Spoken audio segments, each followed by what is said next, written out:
I'm Haley Taylor, and you're listening to the Rough Draft Diaries. We entered the theater world in this last episode of the Rough Draft Diaries, and now we're moving in a completely different direction. We're actually in a government building. We're not in trouble or anything. We're here to meet Josh Murnen.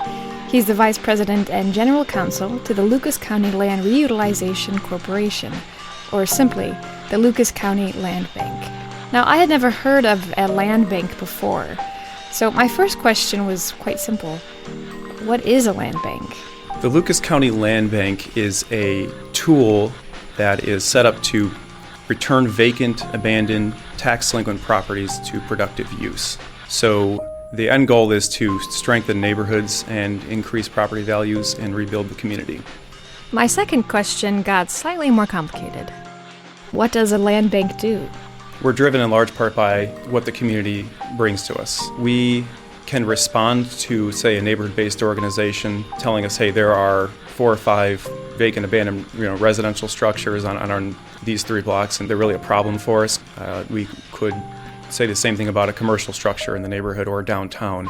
Maybe there is a business who wants to renovate a property. It's our job to act as a catalyst, as a tool to get those properties back into our local market. And then we've got a good, safe, habitable property that's tax productive and it's contributing to the neighborhood instead of detracting from it.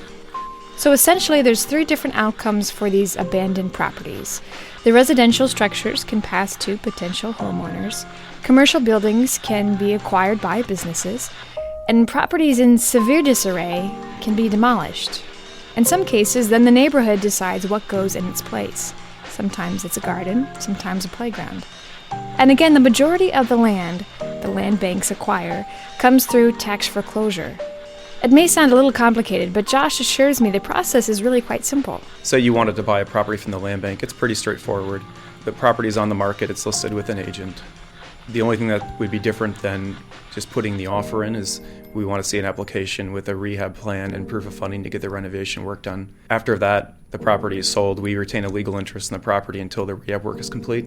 And after an inspection, the property would be 100% the buyer's. And it's a pretty easy process to work through. The land bank has been operating under that easy process for about the last 5 years. It started around 2010. But Josh was actually involved before that.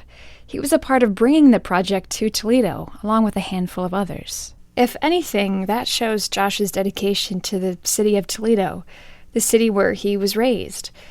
But it wasn't always like that. Josh didn't always have plans to live in the place he grew up. I'm the sort of person that I'm always jealous of people who have a passion, and they know early on they have a passion. I'm interested in in many different things. But I really knew since I moved away from Toledo for a while and lived a few different places. And the whole time I would always compare where I was living. I was living in Pittsburgh for a while. I was living in Nottingham, England for a while. And both of those cities had sort of an industrial past that they've overcome in different ways than Toledo's trying to do right now. And I would constantly sort of be drawing comparisons to Toledo. And at some point I think I realized I'm never really going to let go of Toledo. So I thought, well, whatever I'm doing, I want to be doing something working in and with Toledo, and it's something I really care very much about. So after Josh graduated from law school, he returned to Toledo, interested in setting up a land bank. And again, I was fortunate. My job was easy because other folks here were looking at that at the same time. So it was easy to get that pushed forward and set up. And there are a lot of cities I could see myself living in, but at the end of the day, I don't think I'd have the sort of sense of purpose that I have here in Toledo. And I think one of the beautiful things about Toledo is there are so many people who feel the same way. And that's something I've noticed through making the Rough Draft Diaries. A strong amount of our interviews include patriotic Toledo citizens looking to do something to affect change within their hometown. It wasn't planned that way.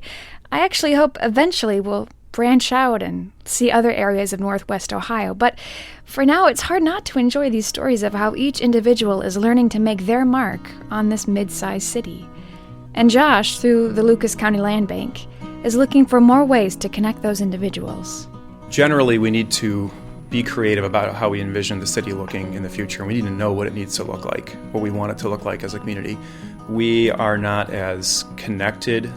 Neighborhoods are not as connected to each other and to downtown as more successful cities.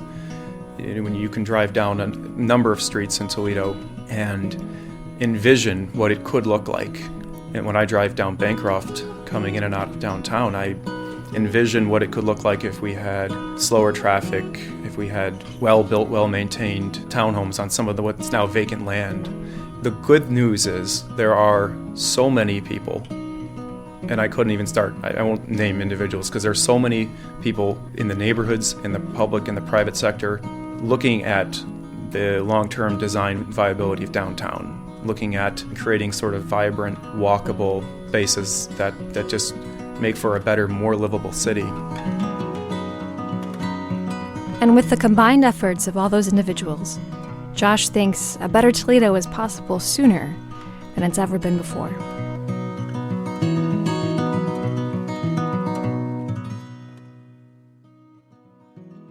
And here are Josh's connections for the next episode of the Rough Draft Diaries. Well, one would be John Rockwood. He's a local musician, photographer, artist.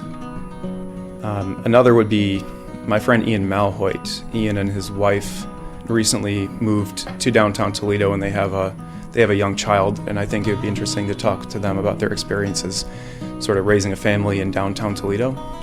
And then lastly, Russ Courtney and Rob Courtney are brothers, and they're both local entrepreneurs doing different things, and they sort of cross over in their interests. Russ has a food truck that he started. Rob has a recording studio that he started, and I think interviewing both of them would be interesting to talk about their experiences, kind of entrepreneurial brothers in Toledo.